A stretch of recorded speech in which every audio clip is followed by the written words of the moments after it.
Embracing Grace is a profoundly encouraging book because it answers a question that I think unsettles all of us who are sincere followers of Christ.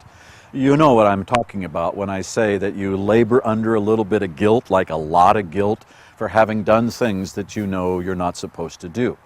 And after those mistakes, sometimes I worry, is my relationship with God jeopardized in the immediate surroundings? And could I ever make such a mistake that I would fall off, as it were, the edge of God's grace into utter oblivion and abandon? Now, it might put you off a little bit when I acknowledge that I take the long way around to arrive at a very simple understanding. Because I realize what plagued me in my thinking about all of this is that there were so many different verses and scriptures and statements that I'd heard here and there, and I couldn't really see how they all ultimately fit together.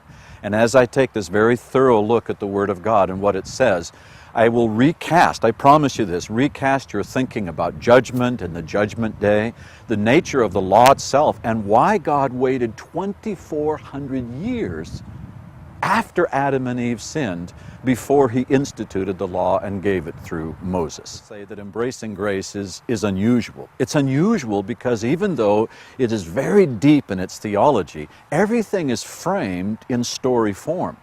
I tell of my encounter in the city of Athens with a man animated by an evil spirit, the spirit of legalism, who accosted me and wanted me to announce to this church that I was going to be speaking at that God's judgment was going to come upon them.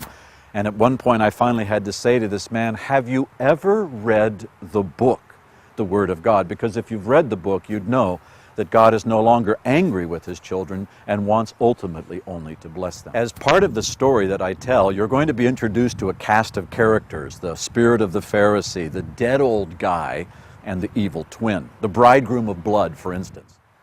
Instead of platitudes and easy little glib answers that you frankly admit you don't even know what they mean, if you want a really biblical, solid framework and foundation to stand on, when the liar and the accuser comes at you telling you that God no longer favors you, embracing grace is for you.